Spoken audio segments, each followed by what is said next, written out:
This documentary explores the ancient tradition of hand embroidery in one of Afghanistan's villages. The documentary is in English.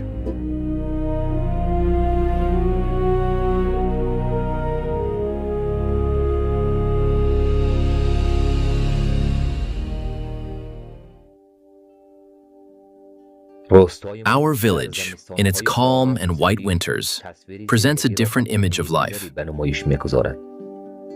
In the heart of the small courtyard surrounded by simple mud houses, artistic women sit under the warm sun.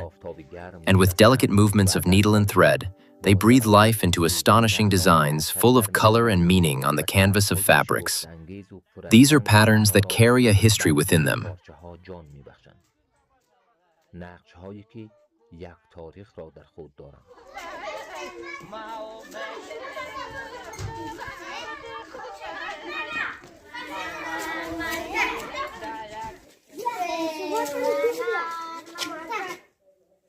A little further away, the playful noise of children breaks the village silence and spreads vitality into the atmosphere.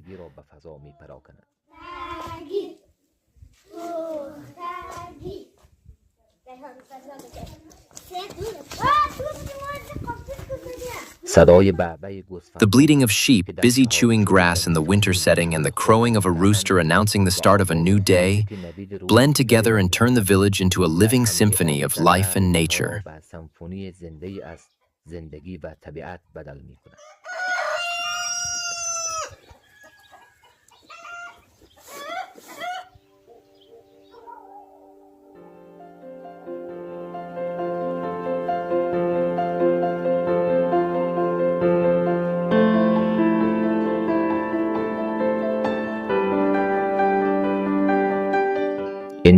These hand embroideries are a heritage passed down from previous generations to the present. An art that has neither been taught in books nor learned in formal classes, but has been transferred from mother to daughter alongside daily life.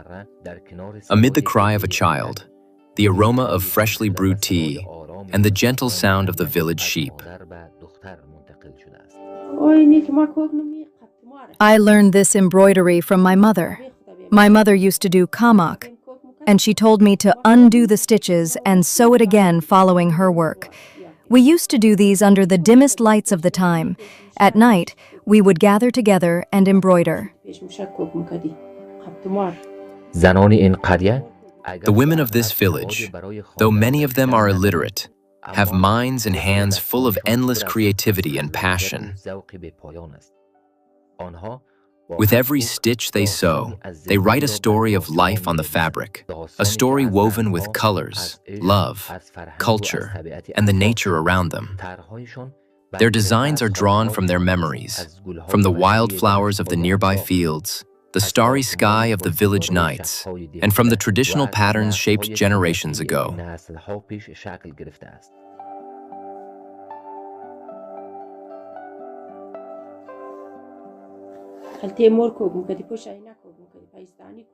We used to make covers for pocket mirrors, more holders for prayer and wallets.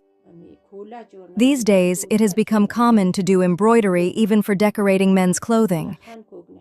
Other items we used to make include men's caps, decorations for men's garments, men's vests, and curtains for homes. We used to do all this by the light of kerosene lamps. We embroidered white Arakchi caps on very fine fabrics, but now it has lost popularity. Mass-produced market caps have become common.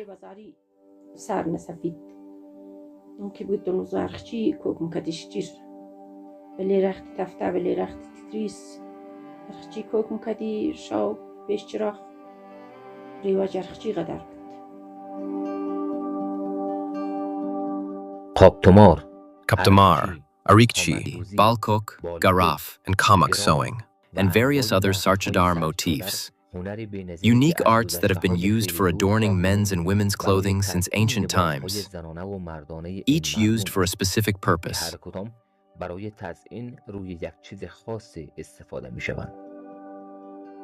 Frame of life, قابی زندگی.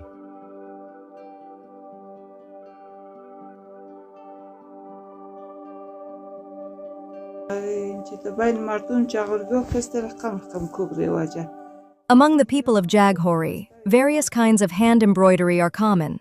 This style is called Baal Kok. This is a 6-meter curtain I embroidered for my daughter at the time of her engagement. It went out of style for a while, but has recently come back. This curtain was embroidered 15 years ago. People here do Kabtamar, Kamak, and Balkok.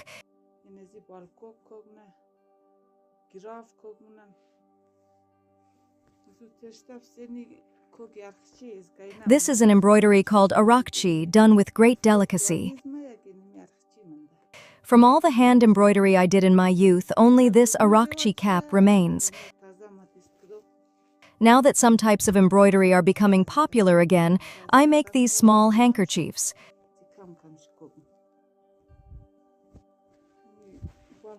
Most embroideries are done following the weave of the fabric, but Baal Kok is stitched by following a pattern drawn with a pen.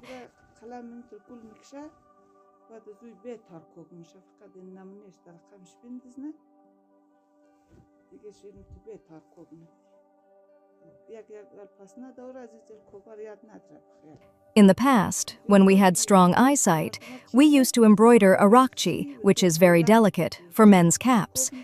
We would place the cap on a bowl so it would take its proper shape.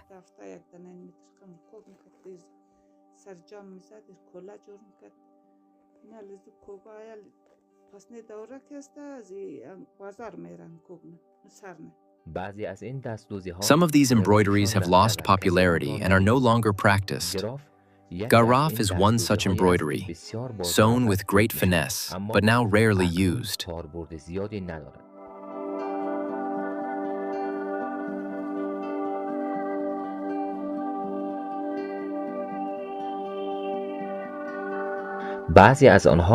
Some of them have become even more popular than before. Kamak dozi, which is often sewn on ceremonial and formal shawls and clothing, is extremely fine and valuable, and adds beauty to weddings and other celebrations.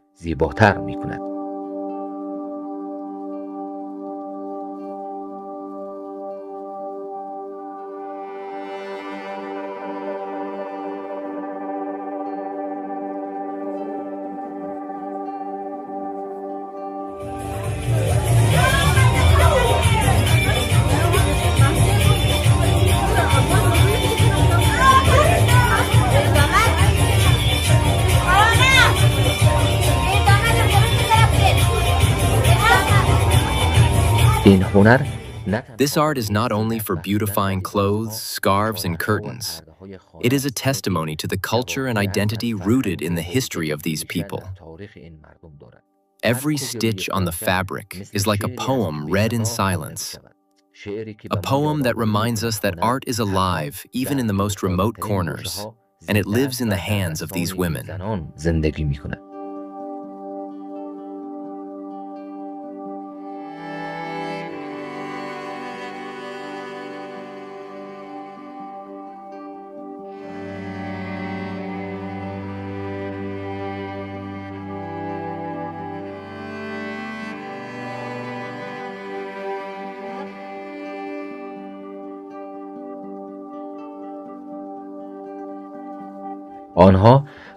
After a busy day of baking bread in the clay oven, milking cows, and doing housework, they turn to this art with endless love.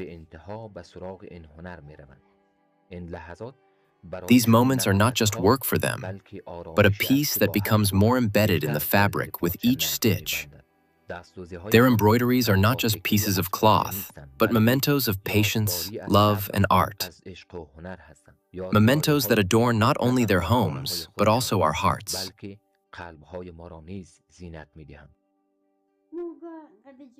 In our youth, we used to embroider many beautiful things. Now I've grown old and no longer so. This one I embroidered 2 years ago. Among our people, there was a popular model of children's cap called pas pecha.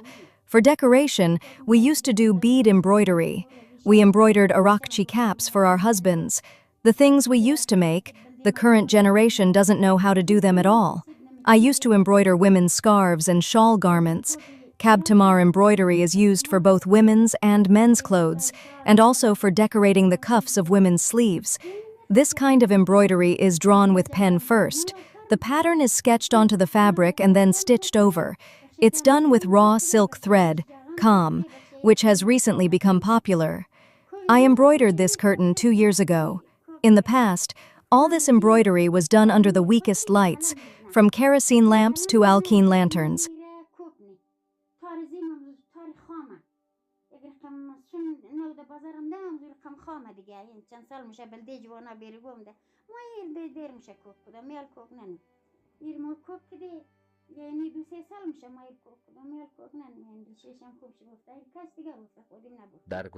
In the past, these hand embroideries were done under the dimmest lights available at the time, from traditional handmade lamps known as moshak to kerosene lanterns.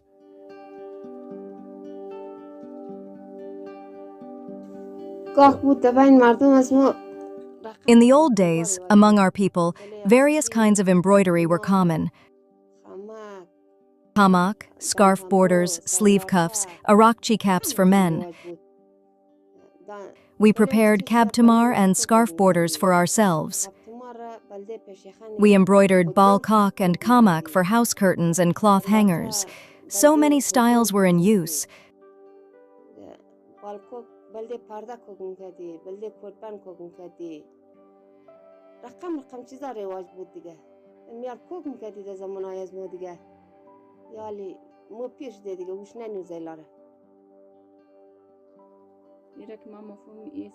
What I am weaving here is the border of a woman's scarf called lata. There are many types and variations of it, and this is one of those samples used for decorating the edge of a scarf.